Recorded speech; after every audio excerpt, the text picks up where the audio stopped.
നിർമ്മാണം പൂർത്തീകരിച്ച് 3 മാസത്തിനുള്ളിൽ തൃക്കൂർ SMS റോഡ് തകർന്നു.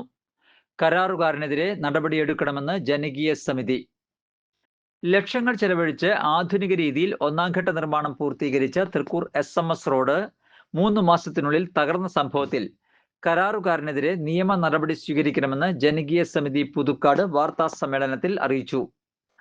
മുഖ്യമന്ത്രിയുടെ തദ്ദേശ റോഡ് പുനരുദ്ധാരണ ഫണ്ടിൽ നിന്നും 80 ലക്ഷം രൂപ ചെലവഴിച്ചാണ് റോഡിന്റെ 640 മീറ്റർ ഭാഗം നിർമ്മിച്ചത്. 2021 നിർമ്മാണം ആരംഭിച്ച റോഡിന്റെ പ്രവർത്തനങ്ങൾ പാതി വഴിയിൽ ഉപേക്ഷിച്ചതിനെ തുടർന്ന് ജനകീയ പ്രക്ഷോഭങ്ങളിലൂടെയാണ് 2023 നിർമ്മാണം പൂർത്തീകരിച്ചത്.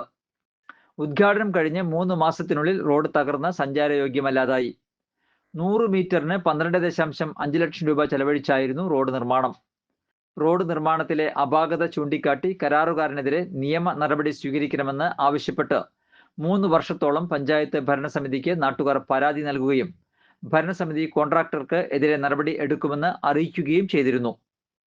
എന്നാൽ ഇത്രകാലമായിട്ടും റോഡ് പുനർനിർമ്മിക്കുകയോ കരാറുകാരനെതിരെ നടപടിയെടുക്കുകയോ ചെയ്യാതെ പഞ്ചായത്ത് ഭരണസമിതി ഒത്തുകളിക്കുകയാണെന്നാണ് ജനകീയ സമിതിയുടെ ആരോപണം. ലക്ഷങ്ങൾ ചെലവഴിച്ച് നിർമ്മിച്ച റോഡ് പുനർനിർമ്മിക്കണമെന്നും കരാറുകാരനെതിരെ നിയമ നടപടി സ്വീകരിക്കണമെന്നും ആവശ്യപ്പെട്ട് തൃക്കൂർ പഞ്ചായത്ത് ഭരണസമിതിക്കെതിരെ സമര പരിപാടികളുമായി മുന്നോട്ടു പോകുമെന്ന് ജനകീയ സമിതി അറിയിച്ചു. 3 വർഷത്തിനിടെ നിരവധി അപകടങ്ങളാണ് ഇവിടെ സംഭവിച്ചത്. കുണ്ടും കുഴിയും നിറഞ്ഞ റോഡിലൂടെ നൂറുകണക്കിന് വാഹനങ്ങളാണ് ദിനംപ്രതി കടന്നുപോകുന്നത്. വർഷങ്ങളായി നാട്ടുകാർ ദുരിതയാത്ര നടത്തുമ്പോൾ പുതിയ കരാറുകൾ കൊടുത്ത് കരാറുകാരനെ സംരക്ഷിക്കുന്ന നിലപാടാണ് പഞ്ചായത്ത് സ്വീകരിക്കുന്നതെന്ന് ജനകീയ സമിതി ആരോപിച്ചു. ജനകീയ സമിതി നേതാക്കളായ കപിൽ രാജ്, മുരളി പാട്ടത്തിൽ, ബ്ലോക്ക് പഞ്ചായത്ത് അംഗം അമൃത സുനിൽ, പഞ്ചായത്ത് അംഗങ്ങളായ ഷീബ നികേഷ്, ശാന്തി മണികണ്ഠൻ, പ്രിയ ചന്ദ്രൻ എന്നിവർ വാർത്താ സമ്മേളനത്തിൽ പങ്കെടുത്തു. തൃക്കൂര് ഗ്രാമപഞ്ചായത്തിലെ ഏറ്റവും വലിയ റോഡുകളിൽ ഒന്നായ SMS റോഡ് 3, 4, 5, 2 വാർഡുകൾ ഉൾപ്പെടുന്ന ഏറ്റവും വലിയ റോഡാണ്. ഈ റോഡ് സമീപകാലങ്ങളിൽ വളരെ ദുസ്സഹമായ അവസ്ഥയിലാണ് റോഡുള്ളത്. അതിലൂടെ ജനങ്ങൾക്ക് സഞ്ചരിക്കാൻ പറ്റാത്ത സാഹചര്യമാണ് നിലവിലുള്ളത്. ഈ റോഡിൻ്റെ ഈ ഒരു അവസ്ഥ കണ്ടുകൊണ്ട് മുൻപ് 80 ലക്ഷം രൂപ 640 മീറ്റർ റോഡ് പണിയാൻ വേണ്ടി ഇവിടെ MLAയുടെ ഫണ്ട് നീക്കി വെച്ചുള്ള റോഡാണ്. ആ റോഡ് പണിത് കഴിഞ്ഞിട്ട് ഏകദേശം 2023 മാർച്ച് 18 റോഡിൻ്റെ ഉദ്ഘാടനം കഴിഞ്ഞത്.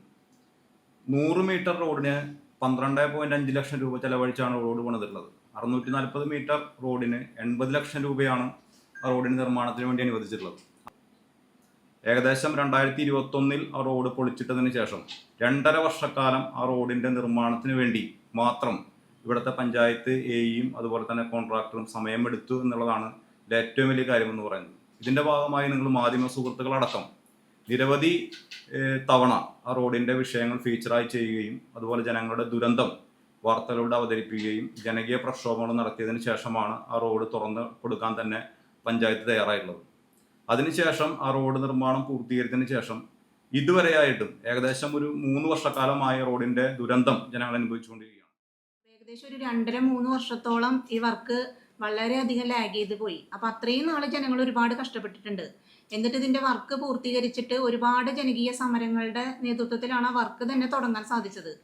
വർക്ക് പൂർത്തീകരിച്ച് ഒരു 3 മാസം കഴിയുമ്പോൾ തന്നെ റോഡിൽ ടാർ ചെയ്ത സ്ഥലത്തൊക്കെ കുഴികൾ രൂപപ്പെട്ടു തുടങ്ങി. അന്ന് മുതൽക്ക് ഞങ്ങൾ ജനപ്രതിനിധികൾ എന്നുള്ള നിലയ്ക്ക് നമ്മൾ ഒരുപാട് പരാതികൾ പഞ്ചായത്തിലും അതുമായി ബന്ധപ്പെട്ട് പല AXE വരെ നമ്മൾ പോയി കാണുകയും സംസാരിക്കുകയും ഉണ്ടായതാണ്. പക്ഷേ ഈ കോൺട്രാക്ടർ നമ്മൾ ഗ്യാരണ്ടി പീരീഡിൽ ചെയ്തു തരിക എന്നുള്ളത് കോൺട്രാക്ടറുടെ കർത്തവ്യം തന്നെയാണ്. പക്ഷേ ഇതുവരെ യാതൊരു ഇതും അയാളുടെ ഭാഗത്തു നിന്ന് ഉണ്ടായിട്ടില്ല, കോൺട്രാക്ടറുടെ ഭാഗത്തു നിന്ന് നമുക്ക് കിട്ടി. വർക്ക് റോഡ് പൊളിച്ചിട്ടിട്ട് 2.5 കൊല്ലം ജനങ്ങളെ ബുദ്ധിമുട്ടിക്കുക, അത്രമാത്രം ബുദ്ധിമുട്ട് സഹിച്ചിട്ടാണ് അവിടെ ജനകീയ കമ്മിറ്റി ഉണ്ടാക്കി പഞ്ചായത്തിൽ പോയി ധർണ നടത്തലും ഒരുപാട് സമര പ്രക്ഷോഭം നടത്തിയിട്ടാണ് അവസാനം ഈ റോഡ് പണിത് കഴിഞ്ഞപ്പോൾ തന്നെ റോഡിൽ ബോട്ടിൽ പോണ മാതിരിയായിരുന്നു റോഡിൻ്റെ അവസ്ഥ. അന്ന് നമുക്കറിയില്ല റോഡ് എങ്ങനെയാണ് പണിയേണ്ടത്. പക്ഷേ എഞ്ചിനീയർമാർ അല്ലെങ്കിൽ എഞ്ചിനീയർ ഓവർസീറൊക്കെ നോക്കി പണിയിക്കേണ്ടതിന് അവരുടെ ഭാഗത്ത് വന്ന മിസ്റ്റേക്ക് കൊണ്ടാണ് തോന്നുന്നു. കാരണം 2 മഴ പെയ്തപ്പോഴേക്കും റോഡ് തോടായി. ഇപ്പോൾ ഇയാളുടെ പേരിൽ നടപടി എടുക്കാനായിട്ട് കരിമ്പട്ടികയിൽ പെടുത്താനായിട്ട് ഇയാളുടെ ഇത് ബാൻ ചെയ്യാൻ വേണ്ടിയിട്ട് പഞ്ചായത്ത് ഭരണസമിതി തീരുമാനം എടുത്തിട്ട് ആ തീരുമാനം ഇതുവരെ നടപ്പാക്കിയിട്ടില്ല. അതിലിപ്പോഴും തൃക്കൂർ പഞ്ചായത്തിലും മറ്റുള്ളതും വർക്ക് എടുത്തുകൊണ്ട് നടക്കുക. അത് മാത്രമല്ല അവിടെയുള്ള ആളുകളെ വെല്ലുവിളിച്ച് ഞാൻ ചെയ്യില്ല, എനിക്ക് പറ്റില്ല, നിങ്ങൾ എന്തിട്ടാ ചെയ്തോ എന്നുള്ള ഒരു ധിക്കാരത്തോട് കൂടിയിട്ടാണ് ഇയാൾ അവിടെ പെരുമാറുന്നത്. ഞങ്ങളെ സംബന്ധിച്ചിടത്തോളം ജനങ്ങൾക്ക് അവിടെ ആ വഴി കൂടെ ഇത്രയും കൂടുതൽ ഫണ്ട് വെച്ചിട്ടുള്ളത് 3 കോടി നമ്മുടെ ഈ SMS റോഡിന് വെച്ചിട്ടുണ്ട്. ഇത്രയും ഫണ്ട് വെച്ചിട്ടുള്ള റോഡ് ഇത്രയും ശോചനീയാവസ്ഥയിൽ വരാനായിട്ട് ഈ കോൺട്രാക്ടർ തന്നെയാണ് ഇതിൻ്റെ പ്രധാനമായിട്ടുള്ള കാരണം. അപ്പം അതുകൊണ്ട് തന്നെ ആൾക്കെതിരെ കൃത്യമായിട്ടുള്ള നടപടി എടുക്കും ചെയ്യും വേണം.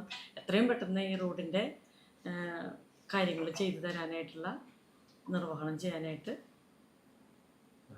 ഭരണസമിതിയോട് എത്രയും പെട്ടെന്ന് റെഡിയാക്കാനായിട്ട് തീരുമാനിക്കാനായിട്ട് താല്പര്യം.